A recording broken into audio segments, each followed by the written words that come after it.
Hello students, last time हम discuss करने लग रहे थे प्री मेंडेलियन इनहेरिटेंस यानी कि ब्लेंडिंग इनहेरिटेंस। यो आपने जो देखा, वो जो समझा, वो मेंडल से पहले का कार्य था।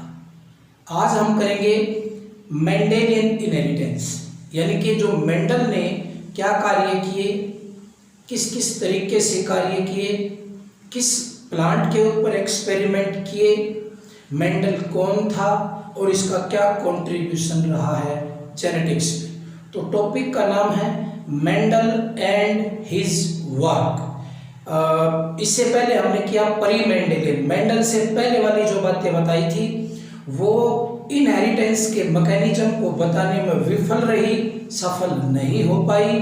तो फिर मेंडल ने mechanism of transmission of traits को बताने की जो कोशिश की, वो हम इस टॉपिक में आज डिस्कस करेंगे। तो आज हमारा टॉपिक है Mendel and his work. Mendel and his work.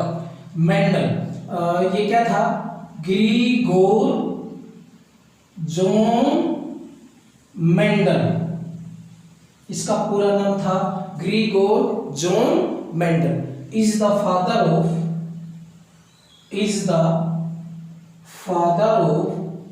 genetics because he was the first person who demonstrate mechanism of transmission of traits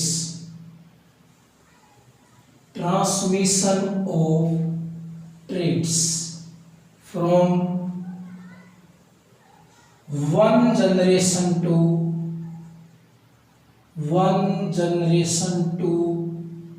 next generation। यानी कि इसको आपको पता लगा कि ग्रीगोर जॉन मेंडल ये फादर है जेनेटिक्स का, क्योंकि ये वो पहला व्यक्ति था जिसने इनहेरिटेंस के मैकेनिज्म को समझाने की कोशिश की थी।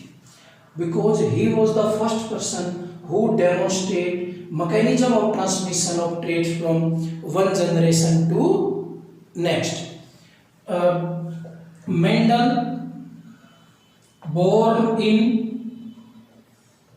ऑस्ट्रिया, ये देश है ऑस्ट्रिया, वहाँ पर इसका जन्म हुआ। और 1822 इन फैमिली ऑफ फार्मर।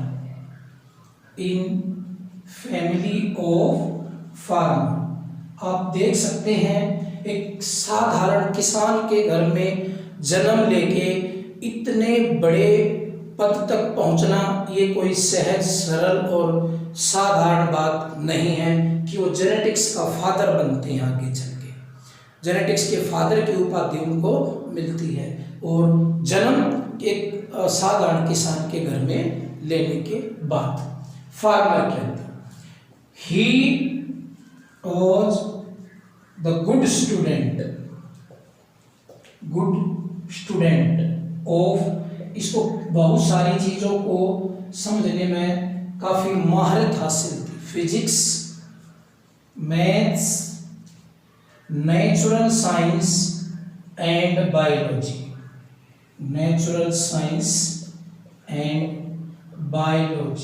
इसको बायोलॉजी, फिजिक्स, मैथ्स और जो नेचुरल साइंस है वो अच्छे तरीके से खूब आती थी, खूब गहराई से इनको ये जानता था। इनमें अच्छा स्टूडेंट अपने ये कार्यकाल में रहा। अगला, ही सबसे पहले इसने जो गार्डन पी के ऊपर जो एक्सपेरिमेंट करने की सोची, देखा, कोशिश की, तो शुरू में ही टुक 34 pairs variety of pea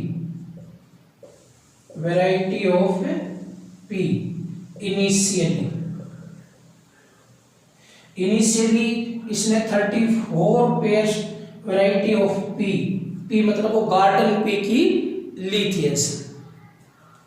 after that 22 pairs, variety of peace,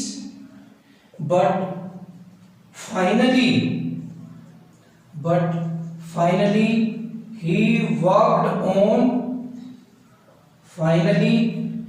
worked on 7 pair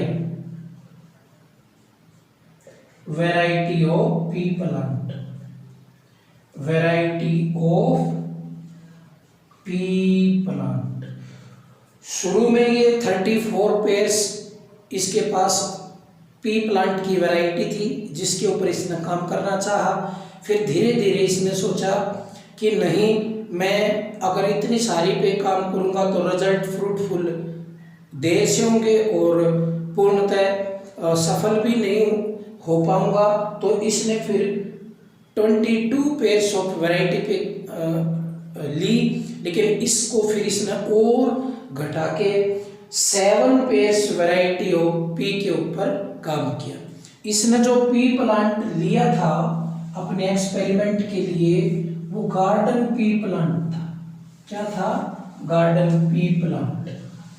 और उसका जो साइंटिफिक नेम है वो है पिजनस्टाइन पी प्लांट, वो था गार्डन पी, गार्डन पी। और जिसका साइंटिफिक नेम क्या था? पिजनस्टाइन, पिजनस्टाइन। इसने इसके ऊपर काम किया था। इसने करीबन 7 साल तक काम किया। He worked on this plant up to 7 years and performed thousands experiments। इसके ऊपर 7 साल तक इसने काम किया।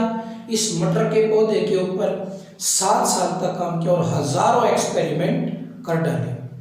इनिशियली ये इतने रिच नहीं थे कि अपना कार्य, अपना गुजर बसर निर्वहन कर सके। तो इसने शुरू में मोंक की जो नौकरी है चर्च के अंदर वो भी की और एज ए टीचर भी 14 years तक टीच किया। He worked as teacher for 14 years, यानी कि ये 14 years तक एज ए टीचर भी काम किया, चर्च में मोंक का काम भी किया, गार्डनिंग में पिता का साथ भी दिया। ब्रिलियंट स्टूडेंट होने के कारण इसने पी प्लांट के ऊपर थाउजेंड्स ऑफ एक्सपेरिमेंट 7 साल तक लगातार 7 पेयर्स वैरायटी ऑफ पी के ऊपर काम करके खूब नाम भी कमाया। ठीक है, जितना इसने काम किया, जितने इसने जो एक्सपेरिमेंट किए वो सारा इसने अपना पब्लिश्ड किया एक पब्लिकेशन में। ही पब्लिश्ड हिज पब्लिकेशन इन, उसने अपना जो पब्लिकेशन था वो किस में पब्लिश्ड किया? इन प्रोसीडिंग ऑफ बर्न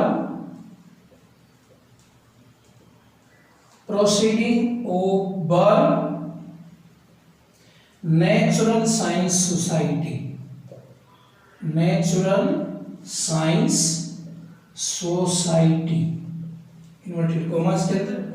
इसने जो अपना कार्य पब्लिश किया था, अपना जो जितनी भी रिसर्च, जितना भी जो एक्सपेरिमेंट के जो कंक्लूजन वगैरह थे वो सब इसने अपना पब्लिश किया। किस पब्लिकेशन में?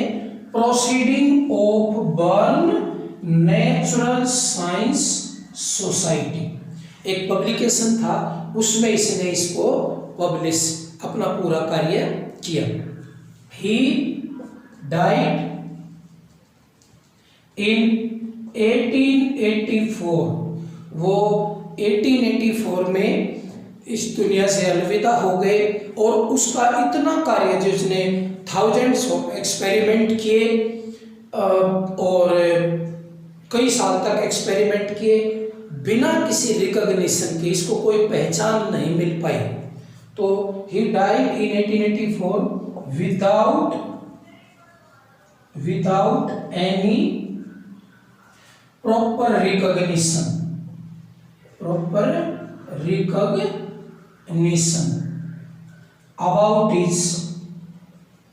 about his work।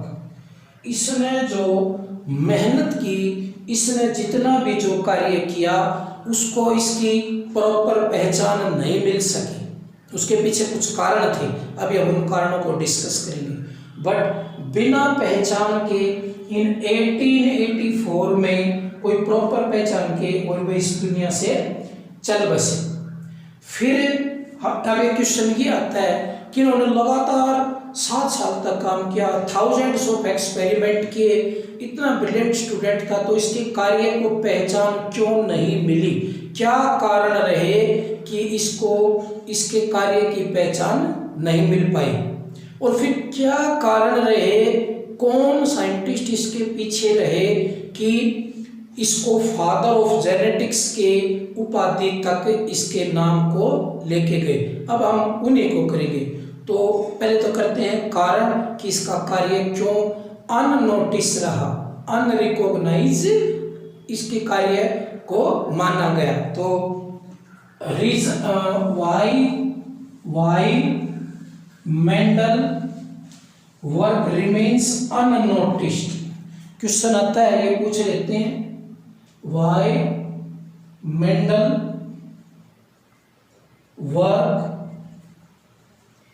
Mendel's work remains unnoticed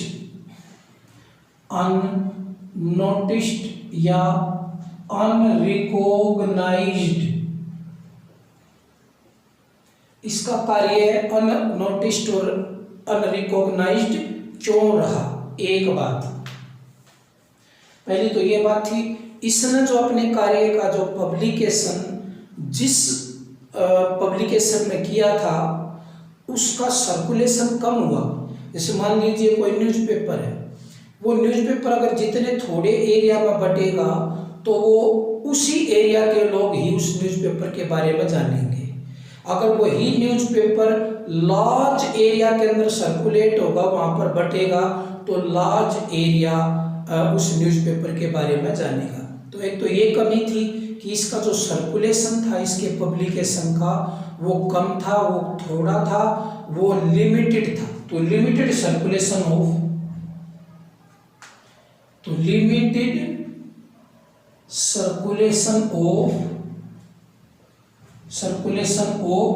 his publication, limited circulation of his publication यानी कि लिमिटेड सर्कुलेशन था, थोड़ा था। अब थोड़े में तो थोड़ी पहचान मिलेगी। दूसरी बात,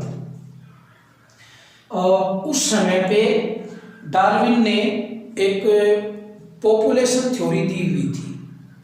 पॉपुलेशन थ्योरी इतनी गजब की थ्योरी थी कि उस समय सभी साइंटिस्ट उस थ्योरी के इर्द गिर्द ही घूम रहे थे।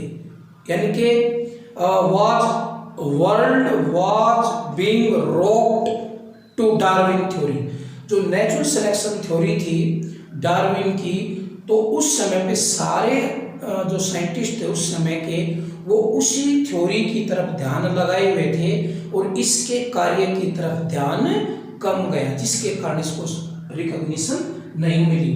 The whole world was rocked. The whole world was rocked to Darwin theory। जो डार्विन की थ्योरी थी, तो पूरा संसार उसी की तरफ अपनी निगाहें गड़ाए हुए था और इसकी तरफ ध्यान कम गया। तीसरा, a lack of aggressiveness, lack of aggressiveness, इसमें ये एग्रेसिवनेस की कमी थी। कई बार होता है अपनी बात को बताने के लिए, समझाने के लिए, उजागर होने के लिए थोड़ा सा आदमी अग्रेसिव हो जाता है। शांत स्वभाव का होने के कारण एग्रेसिवनेस नहीं थी, तो भी लोगों ने माना कि भाई इसका कार्य ऐसा ही होगा, क्योंकि ये अपने कार्य के प्रति कुछ जैसे बहुत ज़्यादा पक्ष रख नहीं रहा है, तो एग्रेसिवनेस की कमी थी। यानी कि इसने कभी थोड़ा सा बलपूर्वक या इस तरीके से अपने कार्य को दिखाने की कोशिश नहीं की। इसने जैसा किया उसी तरीके से उस कार्य को रहने दिया और प्रचार इसका कम हुआ, जिसके कारण ये बात। फिर इसको खुद भी विश्वास नहीं था कि तेरा कार्य इतना अच्छा है, यानी कि काम तो किया पर स्वयं का विश्वास होना भी बड़ी चीज़ है, तभी तो एग्रेसिवनेस की कमी आई। अगर इसको पूर्णतः विश्वास होता कि मेरा कार्य बहुत अच्छा है तो ये एग्रेसिव भी हो जाता अपनी बात को मनवाने के लिए, लेकिन इसको खुद विश्वास नहीं था तो फिर एग्रेसिवनेस भी नहीं था। तो he was not confident, he was not fully confident, fully कर देंगे, fully confident to his work, अपने कार्य के प्रति इसको भी पूर्णतः विश्वास नहीं था। दूसरा,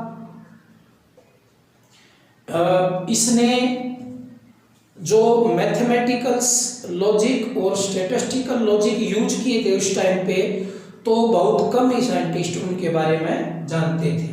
ही used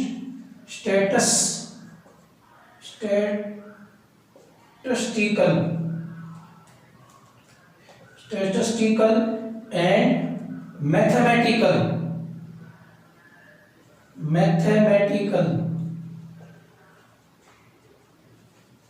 logics,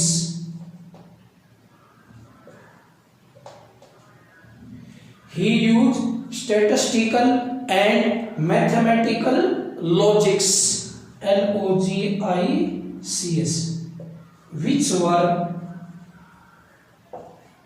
which were unfamiliar to many scientists at that time.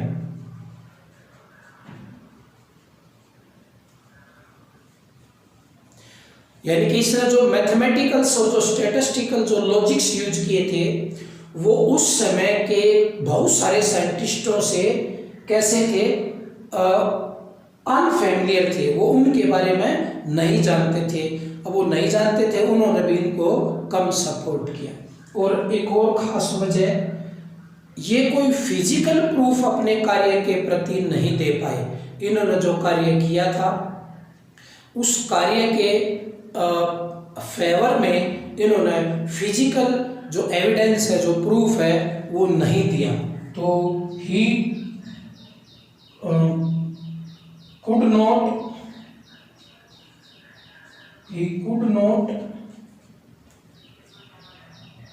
explain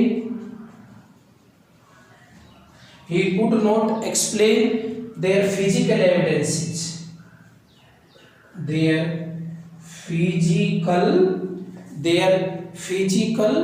मैं ऊपर लिखता हूँ, दिख नहीं रहा, यहाँ लिखता हूँ, he could not explain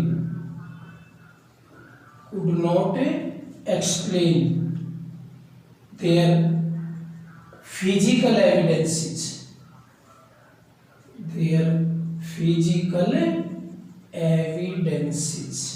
he could not explain their physical evidences।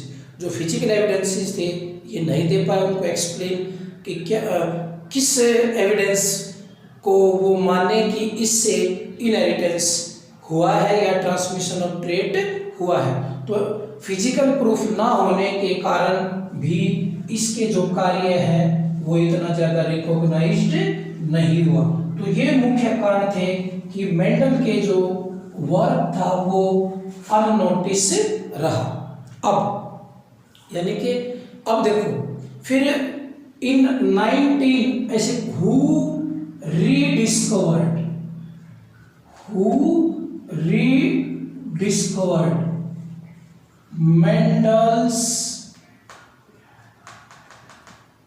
Mendel's work. किसने फिर मेंडल के कार्य को क्या किया, रीडिस्कवर किया। 3 साइंटिस्ट थे इन 1900। 3 साइंटिस्ट कौन कौन से थे? हगोडीवेरिस,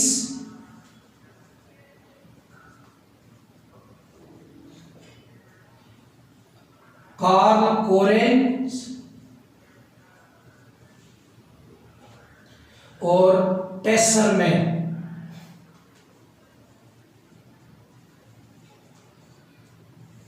ये 3 साइंटिस्टों ने इसके कार्य को रीडिस्कवर किया। ये हॉलैंड से थे,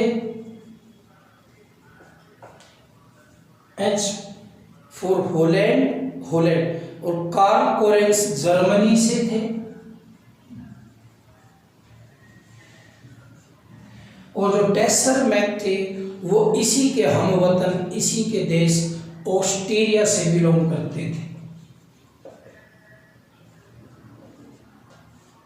ऑस्ट्रिया से इन्होंने मेंडल के कार्य को इन 1900 में रीडिस्कवर किया। यानी कि जो मेंडल था वो 1884 में वो मर गया था। अब 16 साल के बाद 1900 में इन 3 साइंटिस्टों ने मेंडल के कार्य को देखा, समझा, पढ़ा और बहुत अच्छे तरीके से एनालाइज किया। और एनालाइज करने के बाद उन्होंने ये पाया कि मेंडल का जो कार्य था वो अद्भुत था, बहुत सराहनीय था। इतना ज़्यादा कार्य जो मेंडल ने किया था, इनको अफसोस हुआ कि इतना ज़्यादा, इतना सफल कार्य भी रिकॉग्नाइज क्यों नहीं हुआ। तो मेंडल के मरने के 16 साल के बाद इन तीनों साइंटिस्टों ने मेंडल को फादर ऑफ जेनेटिक्स की उपाधि दिलवाई। यानी कि अगर ये 3 साइंटिस्ट नहीं होते, मेंडल के कार्य को दोबारा से एनालाइज, पढ़ते नहीं, रीडिस्कवर नहीं करते, तो शायद मेंडल को फादर ऑफ जेनेटिक्स की उपाधि भी नहीं मिल पाती। तो मरने के 16 साल के बाद इस साइंटिस्ट को फादर ऑफ जेनेटिक्स की उपाधि दी गई इन 3 साइंटिस्टों के कारण, जो इनमें से एक साइंटिस्ट उसी के देश का था, ऑस्ट्रिया का। 1900 के अंदर ये बात ऐसे हुई। तो अब बात ये आती है कि ठीक है, मेंडल का कार्य अनरिकॉग्नाइज्ड रहा। इन 3 साइंटिस्टों ने इसके कार्य को रिकॉग्निशन दिलवाई, रीडिस्कवर किया और इसको फादर ऑफ जेनेटिक्स की उपाधि से भी इसको अलंकृत करवाया। अब ऐसा कौन सा कारण है कि मेंडल ने अपने एक्सपेरिमेंटल उसके लिए केवल पी प्लांट को ही चुना? भाई प्लांट तो और भी थे, ऐसा थोड़ी है कि प्लांट और नहीं है। जो पी प्लांट है उसमें कुछ ना कुछ तो ऐसा खास दिखाई दिया होगा जिसके कारण मेंडल ने पी प्लांट के ऊपर अपनी रिसर्च शुरू की। शुरुआत तो उन्होंने जो पी प्लांट है, मैंने आपको तब भी बताया था, एक पी प्लांट के ऊपर वायलेट कलर के फूल लगे हुए हैं और दूसरी पी प्लांट के ऊपर वाइट कलर के फूल लगे हुए हैं। ये आइडिया इसके दिमाग में जब आया तो इसने पी प्लांट के ऊपर ही रिसर्च करनी शुरू की।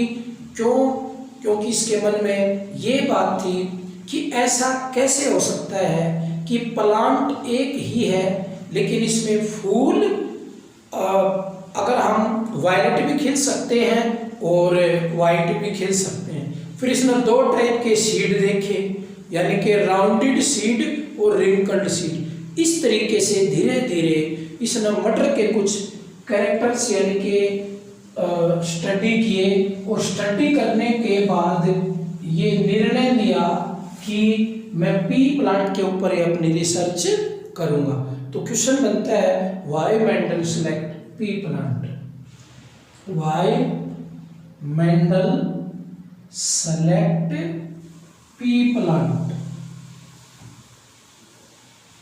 P plant number 1, life span is short,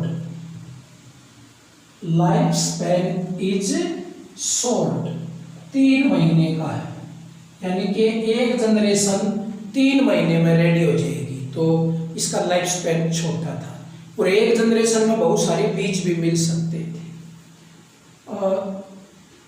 single generation produce many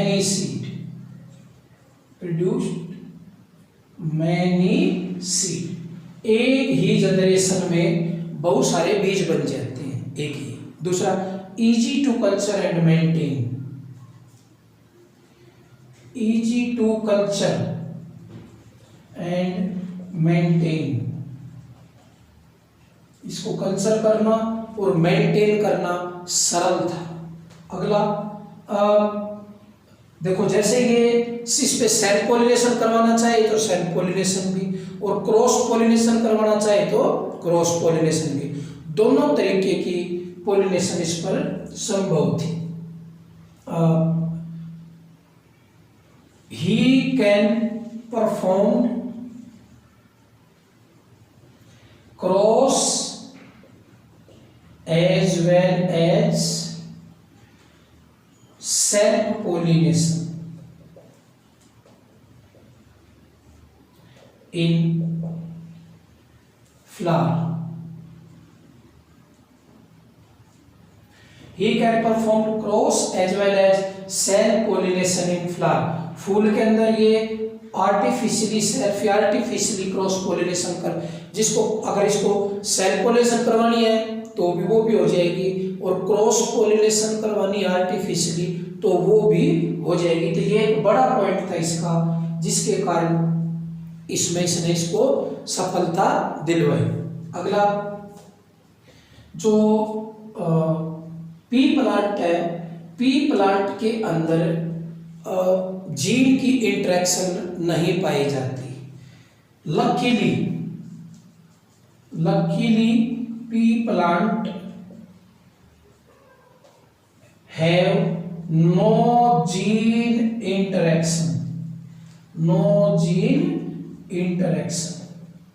यानी कि लकीली जो पी प्लांट इसने सेलेक्ट किया था, इसको पता तो नहीं था बट उसमें जीन की इंटरेक्शन नहीं थी, जिसके कारण ये थोड़ी सी इसको और भी सफलता मिली। Pea plant have 7 pair of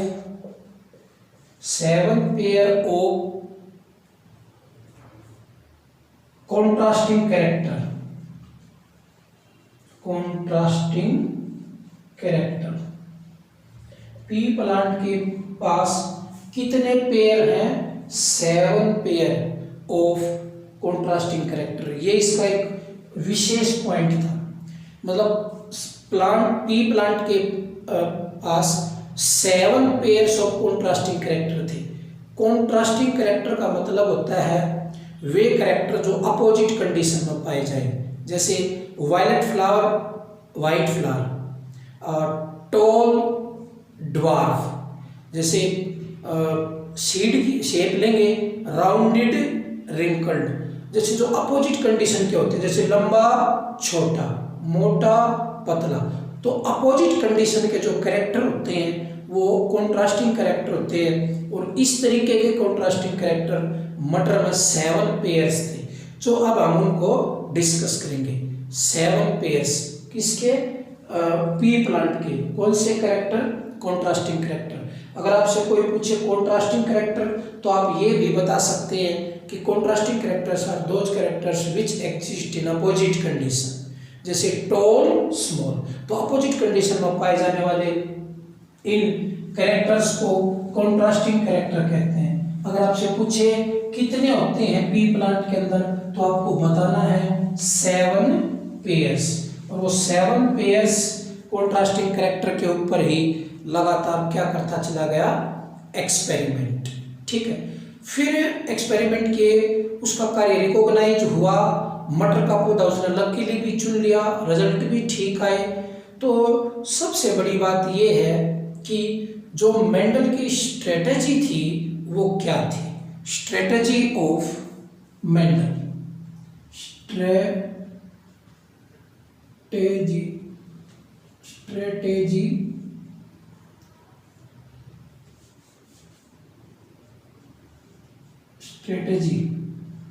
of Mendel. Mendel की 3 ही स्ट्रेटजी थी जिसके साथ इसने काम किया। Number 1, selection of pure parents, यानी के प्लांट्स। जो प्लांट है, जो पेरेंट्स हैं, उसने बिल्कुल प्योर सेलेक्ट की। अब प्योर इन प्योर का मतलब वो नहीं है, यहाँ पर इंग्लिश का लिटरली मीनिंग नहीं लेना। प्योर का मतलब अगर वो टॉल है तो टॉल ही, स्मॉल है तो स्मॉल ही, वायलेट फ्लावर वाला है तो वाइट फ्लावर वाला ही, वाइट फ्लावर वाला है तो वाइट फ्लावर। अब इसको डिस्कस करेंगे। अभी बस मैं ये 3 स्टेप्स ही बताऊंगा, ये हम आगे चल के इनको अच्छे तरीके से डिस्कस करेंगे। दूसरा, क्रॉसिंग बिटवीन सेलेक्टेड प्योर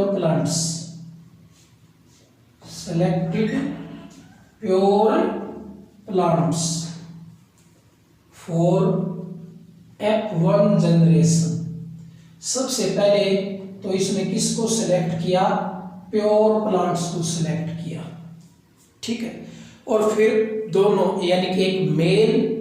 अब प्योर प्लांट को कैसे सेलेक्ट किया? जैसे मान लीजिए इसने टॉल प्लांट लिया और एक स्मॉल प्लांट लिया, तो स्मॉल प्लांट वो बिल्कुल प्योर स्मॉल है, और जो टॉल प्लांट है वो हाइब्रिड नहीं है, वो भी प्योर टॉल है।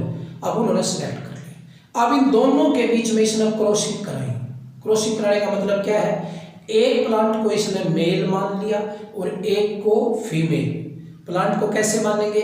हमने पहले ही बताया था, अगर जो पौधा इसने टॉल लिया हुआ है मान लीजिए, तो उसके ऊपर जो फूल लगा हुआ है उस फूल में से इसने मान लीजिए स्टेमन को हटा दिया, इमैस्कुलेशन कहते हैं जिसको, इमैस्कुलेशन हमने टेक्निक की थी।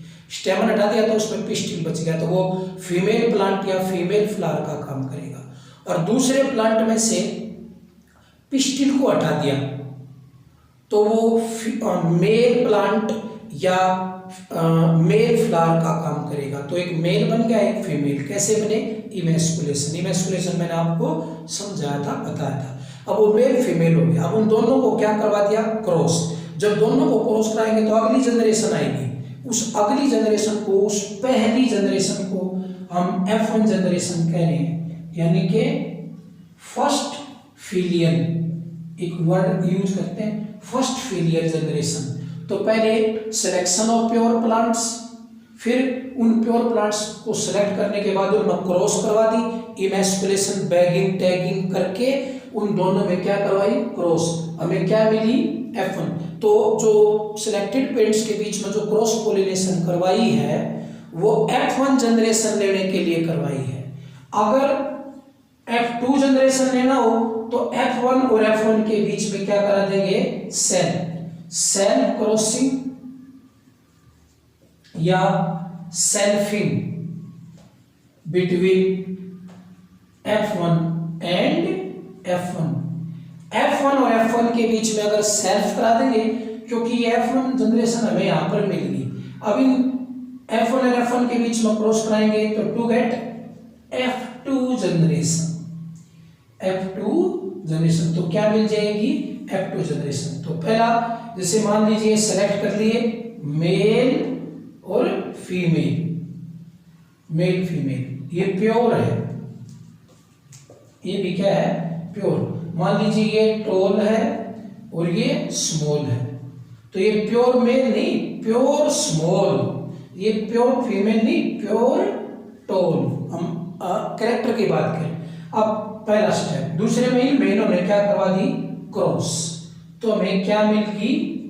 F1 generation. तो ये हमारा फर्स्ट स्टेप, ये हमारा सेकंड। जस्ट वैसे ही बता रहा हूँ, इसको हम काफी डिटेल में डिस्कस करेंगे। अभी इन 3 पॉइंट का मीनिंग थोड़ा समझाने के लिए मैं ऐसा बता रहा हूँ। तो पहले मैं प्योर स्मॉल प्लांट, दूसरे में pure tall plant, male female लिए पेरेंट्स हो गए। फिर इसने मैं दोनों में क्या करवा दी? क्रॉस। दूसरे पॉइंट में तो हमें क्या मिल गया? F1 जनरेशन, दूसरा पॉइंट। तीसरे पॉइंट में अगर हम F1 जनरेशन के साथ ही सेल्फ क्रॉस करा दें तो हमें क्या मिल जाएगा? F2।